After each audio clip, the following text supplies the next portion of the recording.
Merry Christmas and happy holidays from wherever you are in the world and whatever traditions you celebrate. And welcome to the Wellness Mama podcast. This episode will be a pretty short and sweet one because I know that today is usually a day reserved for family, and I don't want to take away from that by any means. I just wanted to check in with you guys and share some tough lessons I learned the hard way this year, and also just talk about a few of the traditions that we're doing in our house today. And as always, I would love to hear from you in the comments about your family and your traditions. And also, if you have 2 minutes and you'd like to give me a completely free Christmas gift, I would be so grateful if you would go to iTunes or Stitcher or wherever you listen to podcasts and leave a rating and a review, because this helps other people find the podcast. And I have lined up some really fun guests for next year that I cannot wait to share with you. And it would help a lot of other people find the podcast and learn from it and bring new people into the community. So I would be very grateful if you would just take a couple of minutes to do that. There's links to do that as well in the show notes at wellnessmama.fm, where you can find the show notes for this podcast and every podcast. And I will also put my notes from this episode there, along with links to posts that I mention or anything, so you can find it all. And I cannot believe it's Christmas Eve, and I cannot believe we are a week away from the new year. And I know that just like this year, next year will fly by so fast. So I'm trying to really this week just lean in and enjoy the family time and the kids, and just really enjoy those moments together. And since it is Christmas Eve, you may have heard me talk about before, I will be doing our yearly tradition of cooking the Feast of the Seven Fishes tonight. So when I finish this up, I will be jumping in to do that. Basically, this is a Sicilian American tradition, and this is one that I married into. So my husband is part Italian, and when we got married, this was something we adopted. His family, ironically, actually reversed it. They would eat pasta on Christmas Eve and fish on Christmas, but we've reverted to the traditional, which is to have fish on Christmas Eve. And this goes back to some of the religious roots of eating fish on a day of fasting, and typically the vigil was like a day of fasting in preparation for the feast, which of course would be Christmas. So this is called the Feast of the Seven Fishes. It's from southern Italy. And as the name suggests, it involves making 7 or more types of fish on Christmas Eve. So it's quite the endeavor at our house, especially since we're starting with 8 of us, plus grandparents, plus neighbors, plus siblings. So last year, I believe 40 people came to eat. And this year, I think it might be about the same. And there's a lot of debate about the actual origin of this tradition. But it's something we do just simply because it's a tradition in our family. But like I said, it basically traces back to the tradition of abstaining from meat on Fridays as well as specific holy days. The number 7 also has a lot of historical meaning, and some people serve fewer types of fish. In fact, I've even heard of people serving up to 13 types of fish. But 7 is the most common number because it's just a strong historical and cultural number in many parts of Europe, especially Italy. So I am gearing up to cook a seafood bisque that has, I believe, 4 kinds of fish in it, some rainbow trout, and some scallops, and some baked oysters. So quite the ordeal going down at our house. Also this evening, the kids are so excited because every year they get a photo book. And this is something I started when my oldest was little, and my job has gotten harder each year because now I have to make 6 books. But what I do, I use a digital website like Mixbook or Shutterfly to create just small 8x8 photo books of all their memories from the past year. And the beauty of this is that all of those photos and memories and captions are then saved online in the cloud, so they're backed up. And if any of the books ever get messed up, we can reprint them versus doing an actual scrapbook. And my hope is that when they leave home, they'll have a nice little box that has all of their memories from childhood, and that I can reprint those books if I miss them once they leave home. So I've had to start earlier and earlier each year because now this has become quite the ordeal. But if you ever decide to take this tradition into your family, I'll give you a tip. I keep a folder on my computer with each of my kids' names, and then I add photos to that all year.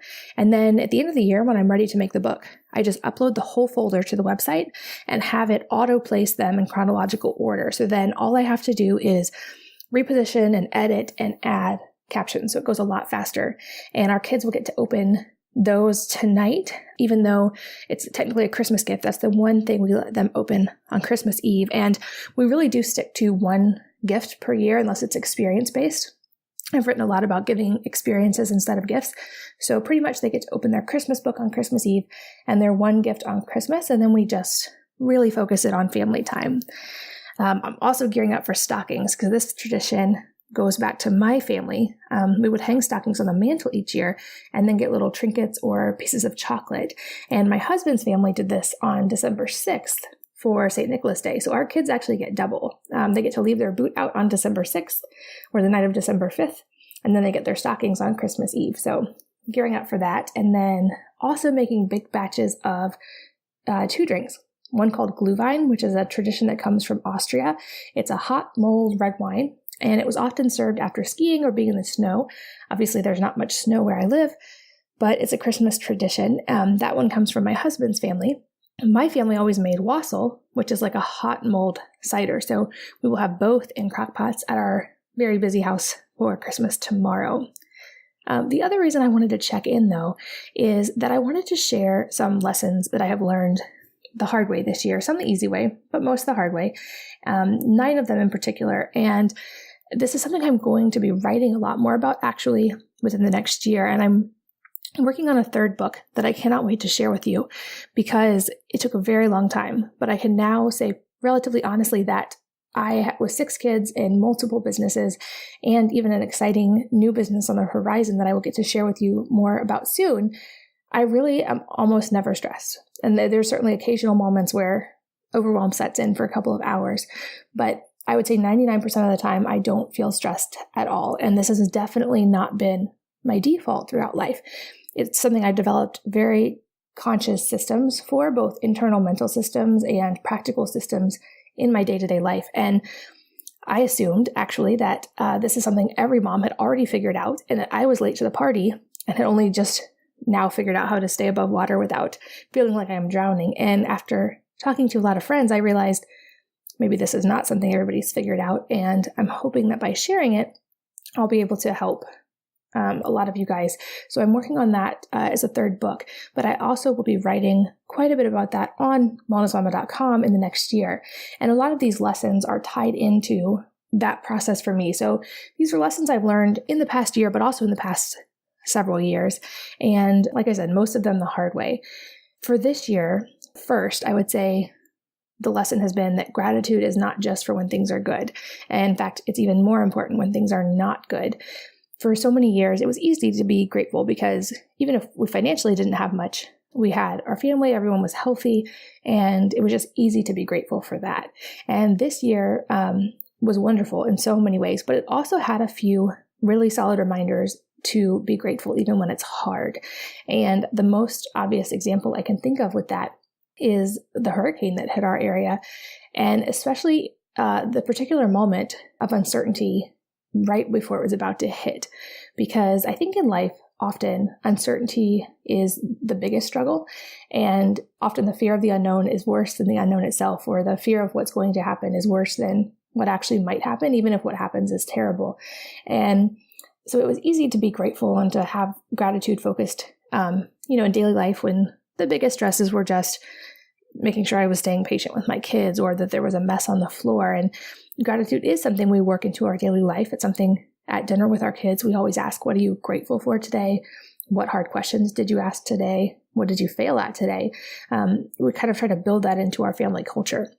But I realized it was a little bit more difficult when we had to evacuate relatively quickly because of the hurricane. We weren't planning to evacuate. Originally, it was just a category 1 or category 2, and everybody in our area was kind of like, this happens all the time. Hurricanes never hit us. We're going to be fine. We'll just stay here. And then as it started escalating, we were like, and then it eventually became a mandatory evacuation. But by that point, we only had about 24 hours notice, actually a little bit less. And the sheriff lives close to us. And when he evacuated his family, we realized we needed to get our kiddos out. And so with very little time, we had to pack up the things that truly are the most important, which ended up not being much. It was some documents from the safe and passports, and that was about it, a little bit of clothing. And we evacuated with a lot of people from our area that we were close to, and we all just got hotel rooms a few hours away from the eye of the storm. And the crazy thing about hurricanes, it's wonderful because you know they're coming, so you can get away, which is great, unlike tornadoes or even earthquakes or wildfires. But the struggle is then you're sitting there for like 24 hours just watching the storm come and realizing that you can do absolutely nothing about it. And that for me was a test of gratitude this year, to be sitting in a hallway in a hotel and watching the path of the storm and realizing it was going to make landfall from what it looked like exactly where we lived. And that based on the wind speeds that we could expect that our houses probably would not be there when we got back. And especially realizing that we had some friends who stayed behind to protect their businesses and their homes, and that they were actually in danger. And that moment, trying to choose gratitude in that moment, even realizing everything we owned could be gone, was definitely more difficult. But it was also so beautiful because it reframed just how little we actually need in life, and how the most important things are people we love, and how those things were there with us in that hotel. And if you've heard other episodes, you know that the story actually turned out great for us, and the storm veered at the very last second. Unfortunately, it hit very close to us, and it hit areas that already were struggling a little bit in some cases.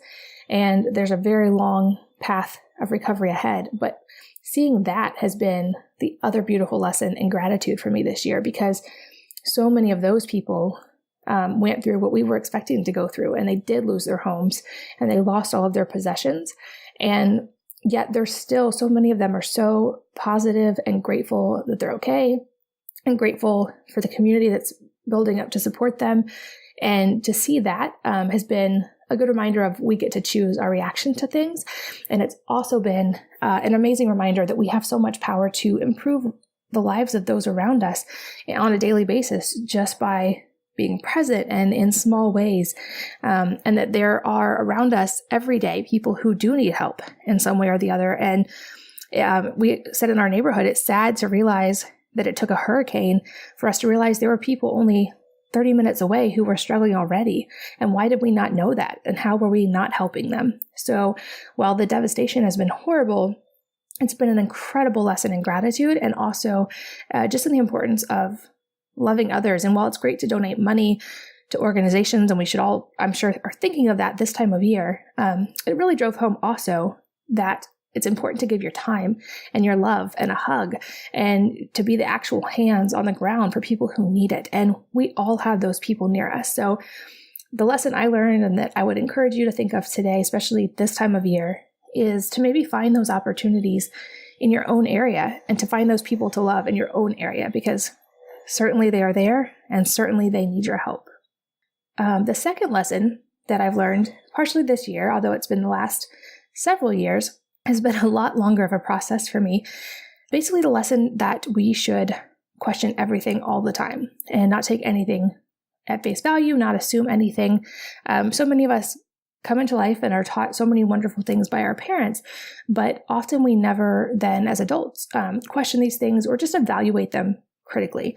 And even though I consider myself definitely someone who's always asked why, and my mom makes a point of reminding me that, especially when I was a kid, I feel like there were things in my life that I had never truly questioned, or that I was willing to defend and die on that hill without ever looking at critically. So in the last few years, what I've done is create a Google Doc that had a list of everything that I thought I believed wholeheartedly. And when I started out, this was a pretty long list, because I went line by line, every area of life, whether it be like mental, spiritual, physical, all those aspects of life. And then each thing I believed, I would read books or articles or listen to podcasts with viewpoints from across the board, not just the ones that I thought that I agreed with. Because I think too often, and for at least I can say for me, for so many years, I would look for things that confirmed what I already believed. And I think that's an easy trap to fall into. But I realized that there were some holes in what I believed and what I thought, and that if I questioned those, if I was already right, if anything, I would only strengthen my viewpoint, because I would find information that agreed with that. And also I would be reading things that disagreed with that, so that I could have better empathy and understanding for those who I disagreed with, and hopefully better love. But instead, what I realized is that there were many sides to many arguments that I had not considered. I think this has hopefully made me a much more balanced person. It's also really shortened the list of things I think I believe, because I realized if I thought I was willing to die on a hill, I should make sure it's a hill worth dying on. And so now I have a very short list of things I believe. And one of the things at the top of the list kind of a little bit to touch on the first point again, is that I think our highest calling, whether that comes from, for you, whether that's from religion, from the universe, whatever you want to call that, I think one of the best things we can do on this earth is to be kind and loving to other people. And to me, that's a non-negotiable and something that has been confirmed by everything I've read and questioned in the last few years. But that I would say that's also been a very difficult exercise because it's not easy to challenge things. It's easy to just accept what we believe and to find things that agree with us and not just step outside of those boxes. But it's been truly one of the most worthwhile things I've done in hindsight. So that's a fun exercise if you want to try it, is just to make a list of things you believe and then go through those things. Because if anything, you'll only learn about people who have differing opinions and why they hold those opinions. And you might actually learn something new that you didn't expect to learn.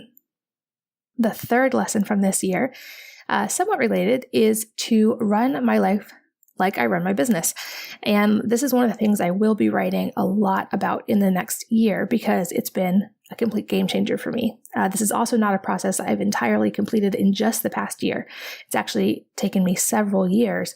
And it started because there was a point several years ago where I was trying to run the blog, and at that point trying to do everything myself before I had a team to help, which I have now, and they're amazing. And you can see them on the About page of wellnessmama.com. We have Shelly and Carrie and Liv as our core team, and then other people beyond that.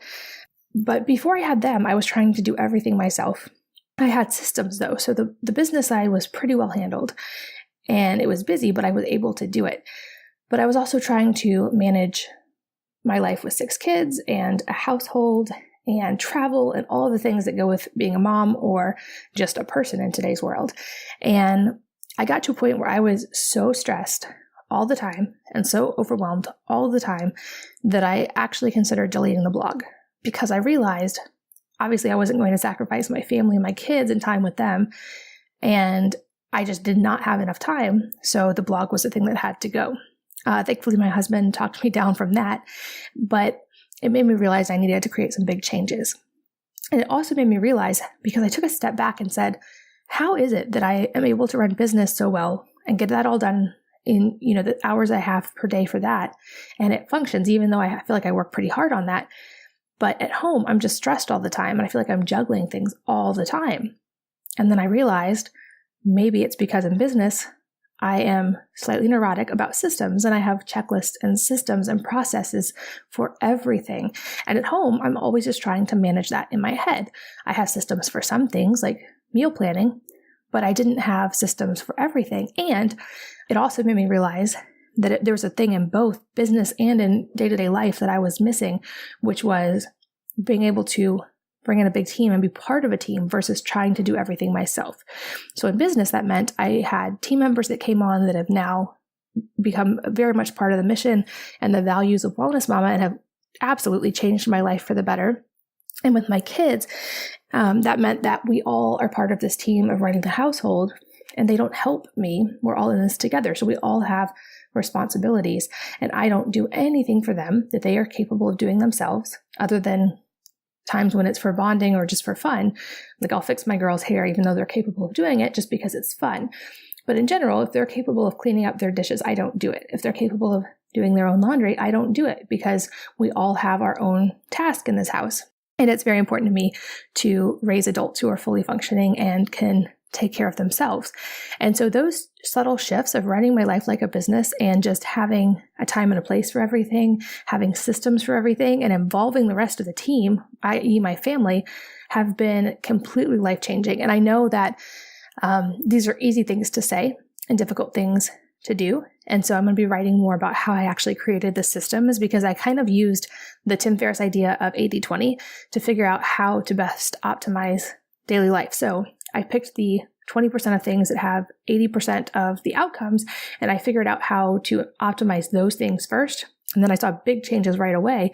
Then I was able to go through the rest of the tasks slowly and figure out how to optimize them as well. And the beauty of this now is that our home runs like a well-oiled machine. So when I have to travel for work or when anything changes in the schedule, it's easy for anyone else to step in and do my part of the system, or vice versa. If my husband's gone, it's easy to do his part of the system. There's just a lot more order and organization. And it also means that I don't have to worry about those tasks or things when they're not happening, because I know that everything has a time and a place. So again, more about that on the blog soon. But that was a huge and hard lesson that I've learned over the last couple of years. Number 4, this has been an emotionally tough one this year, which is not to take anyone or anything for granted. Because I think so often it is easy when life is going well and we have so much to be grateful for, just to take for granted our friends and family members and those that we love. And I've lost a couple people close to me in the last couple of years and had a health scare with a close friend this year, and just realized how delicate life can be and how truly people can be gone in an instant. And so I'm trying to, this year, one of my not resolutions, because I don't really do that, but one of my goals for next year is to find more tangible ways to let people know just how much I love them, and not to take them for granted throughout the year, not just at Christmas when we give gifts, and not just on their birthdays, but how to incorporate those things all the time. So one of the things I've asked for Christmas is stationery, so that I can make a point to write actual handwritten notes to people to let them know, or just to send little gifts to people, or just even to give verbal reminders how much I love people and those that I'm close to. So that's another easy lesson to say, but one that's hard to remember sometimes. It's just that truly, like, nothing is guaranteed till tomorrow. And realizing that there was a chance that I could have lost a couple more people who were really close to me this year has been a really good reminder of that. Number 5. This is one also that's been a process several years in the learning, and that is to take responsibility for every single thing in our life.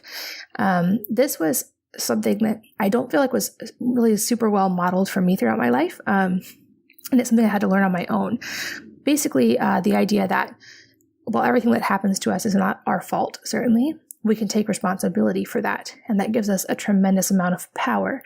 And this is really well laid out if you want to read it in a book called The Subtle Art of Not Giving a, you can probably figure out the other word.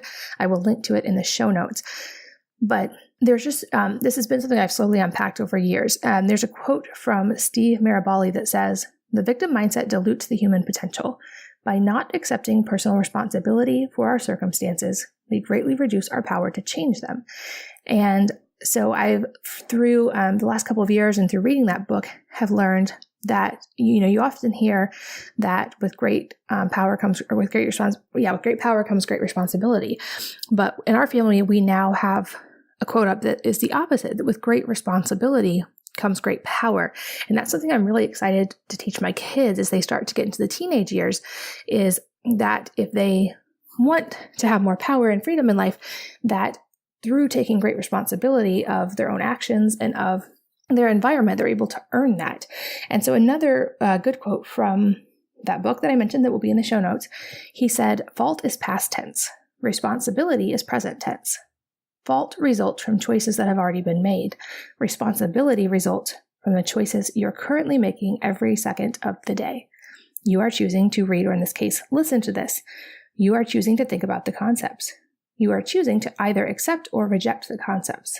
It might be my fault that you think my ideas are lame, but you're responsible for coming to your own conclusions. It's not your fault that I chose to write this sentence, but you are still responsible for choosing whether to read it or not."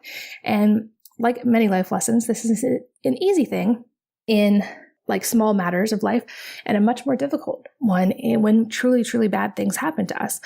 And again, it's something I faced when I thought that we might lose our home, or I thought that I might lose a friend.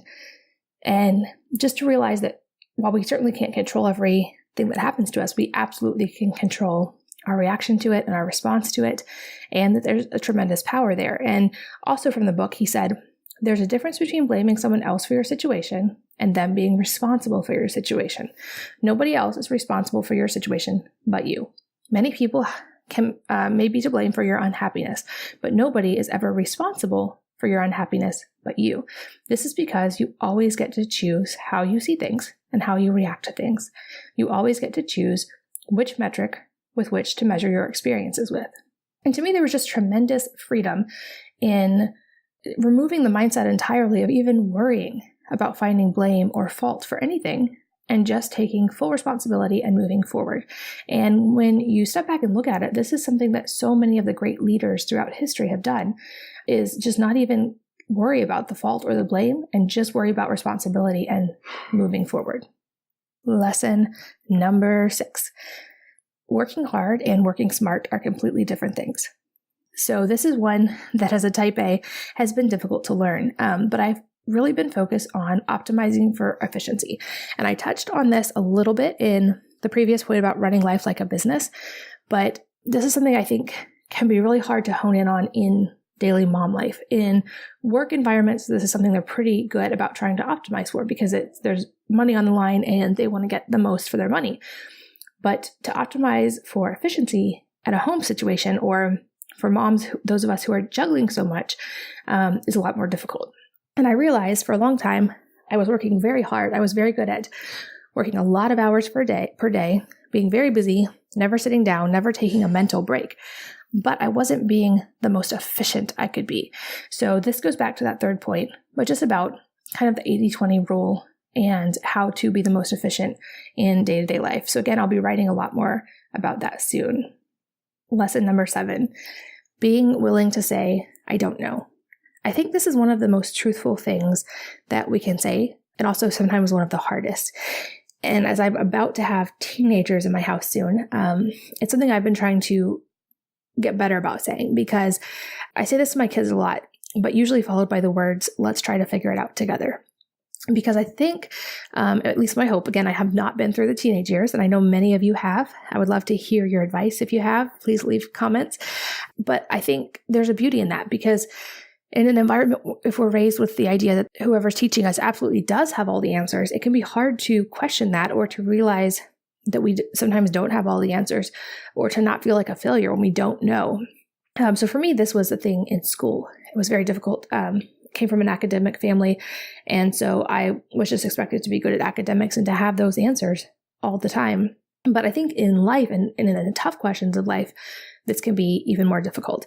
Again, I haven't been through the teenage years yet, but my hope is with my kids, at least, by saying I don't know sometimes when I truly don't know and they come to me with the hard questions, that it'll open up a dialogue and let them feel like they can always come to me because I don't actually have all the answers, and we can figure it out together, and they don't have to worry about whether they have all the answers already figured out or whether they've done everything perfectly. I also think that it's important for us just individually to be able to say, I don't know, because just like going back to taking responsibility for things, when you don't know the answer, you have the ability to learn.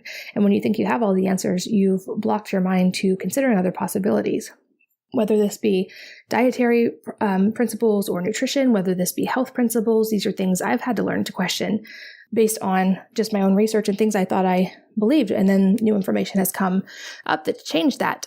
So just being willing to admit that we don't know things. Number 8, finding a way to find balance. And I've been meaning to write about this for a really long time. And I'm still working on a post about this because I think finding balance has been one of my own toughest lessons in life. They say that balance is a moving target, and it certainly is. But I've also realized in the last couple of years that I think it's something that we may not even be able to achieve at all times, nor is it something that we should, because I don't think balance is something that can be figured out on a day-to-day level. I don't think it's possible, at least in my own life, to be perfectly balanced every day. I think it's something that's achieved as an average over time. So there's some days we may be all in on something and let others go, or there's some days and vice versa. But over time, we accomplish all of those things and are able to find balance. This is also something I'm going to be writing about more because I finally realized that in order for things to be balanced, they actually have to be opposed. You can't balance something if they're all on the same side. And especially for women, there's so much talk about work-life balance. And I realized I kind of started to resent that term a little bit because, like I said, in order for things to be balanced, they have to be opposed. And for women, we don't get the luxury of just having these separate silos. We are always all in when it comes to our kids, and we're always all in when it's things we're responsible for. So I realized that for me, at least, the answer was much more like work-life integration. And like this applies to all aspects of life. And so I stopped trying to balance things and remove that mindset that things had to be opposed, and instead just looked for ways to be integrated of all of those so that I could be fully present in whatever I was doing at the time. And lesson number 9, this is one I'm sure you've heard many times. It's been one of the harder ones to learn for me, and that is that forgiveness is a gift that we give ourselves. There have been times that I've been pretty badly hurt, both physically and emotionally throughout my life. And again, back to taking responsibility for everything. Not my fault. Some of those cases, some were, but I'm absolutely responsible for moving on and for figuring out how to integrate those and move past them. And I realized that this was an area that I had, as a very type A person, just tried to ignore or just tried to power through, which worked pretty well for a long time until it didn't.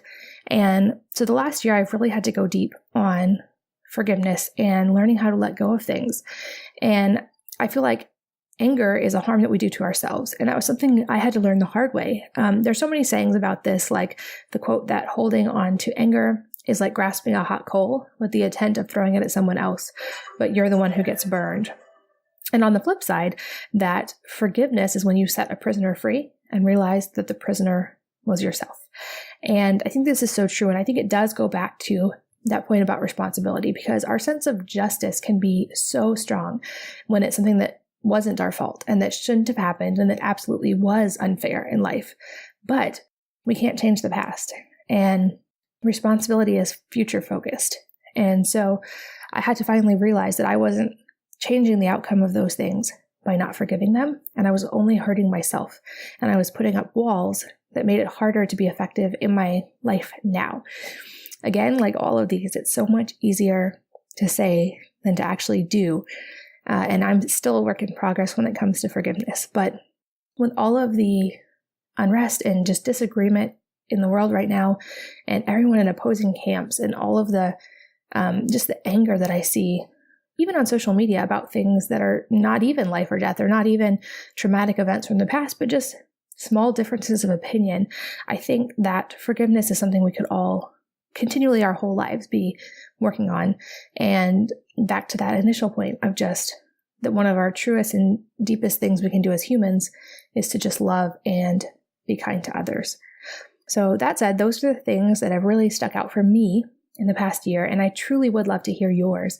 So please leave me a comment or drop me an email or leave a review to this podcast and let me know what lessons you've learned this year, or what pieces of advice that you can share that would hopefully help others. And again, just a tremendous thank you to all of you for being part of this Wellness Mama community and for listening or for reading. I feel I have always believed, and I believe even more so now, that women and moms especially have the power to change the world, not just because we're raising the next generation, and not just because we control so much of the purchasing power and the voting dollars in our given respective states and countries, but because we are immensely powerful, and we're often so busy in the day-to-day and a little bit overwhelmed and drowning in our tasks that we forget that. So just a reminder to you just how amazing and powerful you are and how grateful I am for you. And Merry Christmas or Happy Holidays in whatever tradition you celebrate, or if you don't celebrate any, just happy day. I hope you've had a wonderful one. And I appreciate you, as always, sharing your most valuable asset of your time with me on this podcast and in any way that you interact with Wellness Mama. And I hope that you will continue to do so. Thanks for listening.